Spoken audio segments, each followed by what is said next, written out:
Joshua 16. Atonement for Ephraim and Manasseh. The atonement for Joseph began at the Jordan, east of the springs of Jericho, and went up from there through the desert into the hill country of Bethel. They went on from Bethel, crossed over to the territory of the Achrites in Ataroth, descended westward to the territory of the Japhilites, as far as the region of lower Beth Oron, and onto the Gezer, ending at the Mediterranean Sea. So Manasseh and Ephraim, the descendants of Joseph, received their inheritance. This was the territory of Ephraim according to his clans. The boundary of their inheritance went from Adaroth, Adar in the east to the upper Beth Horon and continued to the Mediterranean Sea, and from the Methath on the north it curved eastward to Tanath Silah, passing it by the Janoah to the east. Then it went down from Janoah to Ataroth, and Arath touched Jericho and came out of the Jordan. From Tupau, the border went west to the Kanat ravine and ended up in the Mediterranean Sea. This was the inheritance of the tribe of the Ephraimites. According to its clans, it also included all the towns and their villages that were set aside for the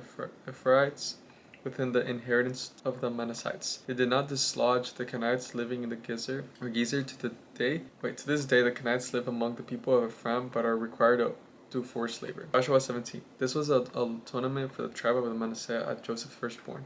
That is for Machri, Manasseh's firstborn. Machri was the ancestor of the Galadites who had received Galad and Bashan because the Machrites were great soldiers. So this atonement for the rest of the people of Manasseh, the clans of Abizar, Helek, Arzirel, Shechem, Hefer, Shemida. These are the other male descendants of the Manasseh, son of Joseph, by their clans. Now Zelophehad, son of Hefer, and the son of Galad, the son of Machri, the son of Manasseh, has no sons but only daughters, whose names were Mahlah, Noah, Holga, Milcah, and Tizrah. They went to Azar the priest, Joshua son of Nun, and the leaders, and said, "The Lord commanded Moses to give us the inheritance among our relatives." So Joshua gave them as an inheritance along with the brothers of their fathers according to the Lord command. Manasseh's share consisted of 10 tracts of land besides Galad and Bashan, east of the Jordan, because the daughters of the tribe Manasseh received as an inheritance among the sons. The land of Galad belonged to the rest of the descendants of Manasseh.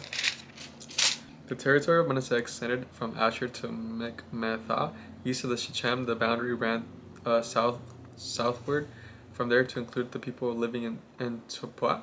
Then the boundary continued south to the Kana ravine. These were the towns belonging to Ephraim, lying among the towns of Manasseh, but the boundary of Manasseh was the northern side of the ravine and ended up in the Mediterranean Sea. On the south, the land belonged to Ephraim. On the north, the Manasseh. The territory of Manasseh reached to the Mediterranean Sea and bordered Asher on the north and Ischar on the east. Within Ischar and Asher, Manasseh had also Beth-Chan and Blam in the Megiddo, together with their surrounding settlements.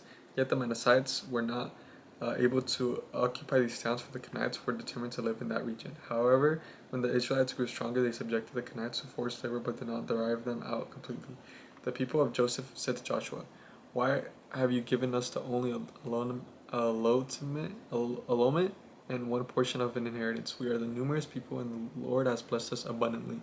If you are so numerous," Joshua answered it, "and if this hill country of Ephraim is too small for you, go up to the forest and clear land for yourselves there in the land of Perizzites and Rephites."